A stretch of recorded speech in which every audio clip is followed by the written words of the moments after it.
सुमावली विधानसभा का सर्वे करते हुए अभी इस समय हैं हम बिंडवा देवगढ़ पंचायत में। बिंडवा देवगढ़ का ये देवगढ़ का पूरा है। यहाँ हमारे साथ बाबूजी हैं जो बीजेपी के काफ़ी कद्दावर और पुराने कार्यकर्ता हैं, जिनका नाम है रामसनी तिवारी जी। इनसे हम जानेंगे कि अभी का क्या चुनावी माहौल बन रहा है और अपनी पंचायत के साथ साथ पूरी विधानसभा में क्या माहौल रहने वाला है। बाबूजी, हम ये जानना चाहेंगे कि अभी जो अपना देवगढ़ बिंडवा जो पंचायत है, अगर अभी के माहौल में चुनाव होता है तो क्या समीकरण रहेगा?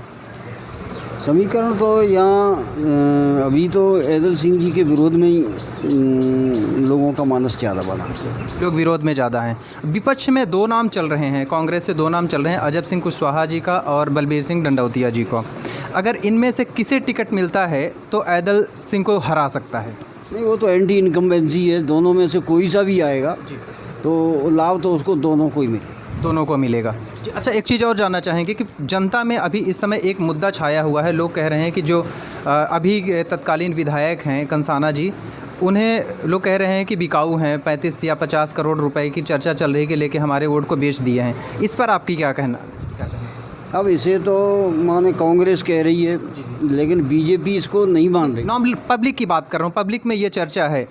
पब्लिक में तो ऐसा है, इन्होंने अपना माहौल खुद ही ये हैंडपम्प बांट के बिगाड़ लिया है। तो लोगों को तो ज़्यादातर यही है कि वो तो पैसे ले आए और हैंडपम्प अपने घर से बांट रहे हैं, इसीलिए ऐसा इस तरह की जो भी हैंडपम्प बट रहे हैं, चूँकि आपके यहाँ अभी करीब 8 हैंडपम्प आया हुआ है, तो क्या इस हैंडपम्प को बांटने से भाजपा के जो उम्मीदवार हैं उन्हें फ़ायदा मिलेगा या नुकसान होगा? नहीं, वो फ़ायदा तो कोई मिलना ही नहीं है उनको। फ़ायदा क्या मिलना है? वो तो मान लो जैसे 8 परिवारों को दे दिए तो वही तो रह गए, शेष तो लोग इनसे नहीं जुड़ पाएंगे। बाकी लोग नाराज़ हो गए। हमने तो उनसे कहा भी था, गए थे तो हमने कही ये हैंडपम्प तुम चुनाव के बाद देखना, तो उन्होंने कहा नहीं पंडित जी देखेंगे और विचार करेंगे। पर वो है ये कि वो पुराने कार्यकर्ताओं से तो उनका सामंजस्य बैठ ही नहीं। अच्छा, पुराने कार्यकर्ताओं से तो पुराने कार्यकर्ता कैसा महसूस कर रहे हैं? क्योंकि अब ये कांग्रेस से आए हैं बीजेपी में, तो क्या पुराने जो बीजेपी के कार्यकर्ता हैं उन पर ध्यान दे रहे हैं?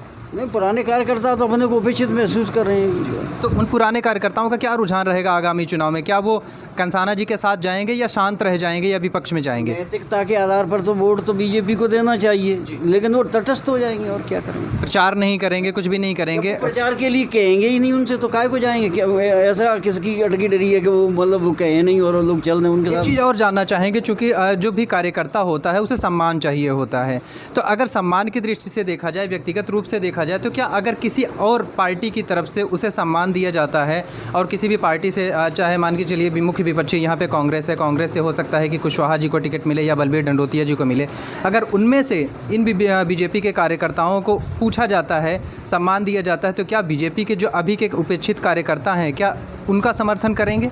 कुछ लोग तो जा सकते हैं जी, और जो वास्तव में ही मतलब उनकी कट्टर विचारधारा है उन लोगों को तो नहीं तोड़ा जा सकता जी। एक चीज़ और यहाँ पे जानना चाहेंगे कि जो आप कह रहे हैं कि कुछ लोग जाएंगे कुछ लोग नहीं जाएंगे, तो जो लोग नहीं जाएंगे लेकिन फिर भी उपेक्षित हैं, मंत्री जी जो हैं यहाँ के बीजेपी के, वो पूछ नहीं रहे हैं उन्हें, तो क्या वो दिल से प्रचार करेंगे या तटस्थ बैठ जाएंगे? नहीं, वो तो केवल मालूम उन्होंने नैतिकता के आधार पर अपना वोट दिए आएंगे, लेकिन प्रचार करने का तो उनका काम नहीं। ऐसी कंडीशन में फ़ायदा किसे मिलेगा, बीजेपी को या कांग्रेस? विपक्ष को ही मिलेगा। विपक्ष को मिलेगा।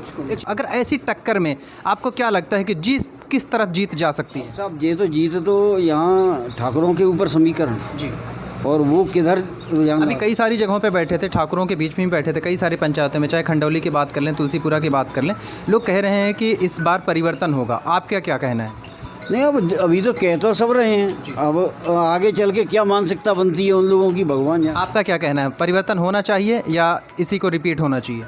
देखो, हम तो बीजेपी के वो है। एक व्यक्तिगत तौर पे एक पार्टी को साइड करते हुए अपने व्यक्तिगत मन की बात आपकी जानना चाहेंगे कि आपकी नज़र में क्या एक जो 20 साल से विधायक है, मंत्री हैं, उन्हीं को चांस मिलना चाहिए या किसी दूसरे को भी? ऐसा है, सरकार तो हमारी है यहाँ जी, और आगे भी रहेगी। यहाँ स्पेशली इस सुमावली विधानसभा की बात कर रहे हैं। सुमावली विधानसभा में परिवर्तन के लिए मान लो हम इस पक्ष में तो नहीं है कि परिवर्तन हो, लेकिन अगर मान लो ऐसे ही रहे तो उपेक्षित रहे तो घर बैठे रहेंगे क्या? नहीं, जनता कह रही कि परिवर्तन होना चाहिए, आपकी नज़र में क्या? जनता का मूड है साहब, क्या कह सकते हैं, अभी परिवर्तन के मूड में तो जनता है। परिवर्तन के मूड में जनता है, तो इस बार परिवर्तन होने के चांसेस हैं। चलिए, ये तो रही बाबूजी की राय। रामसनी जी तिवारी जी हैं, इन्होंने ये बीजेपी के कट्टर या कद्दावर कार्यकर्ता हैं, इन्होंने बताया कि परिवर्तन जनता चाह रही है कि परिवर्तन हो इस बार, और अगर जनता ऐसे ही चाहती रही तो परिवर्तन निश्चित होगा। और दूसरी सबसे ख़ास बात यह बताई कि बीजेपी के जो भी कार्यकर्ता हैं वो खुद को उपेक्षित महसूस कर रहे हैं। अगर किसी तीसरे दल ने या किसी उम्मीदवार ने व्यक्तिगत रूप से उनसे संपर्क किया तो हो सकता है कि वो उसके पक्ष में भी जा सकते हैं। आगे हम और भी लोगों से बातचीत करेंगे, उनकी राय आप तक पहुंचाएंगे। तब तक के लिए नमस्कार।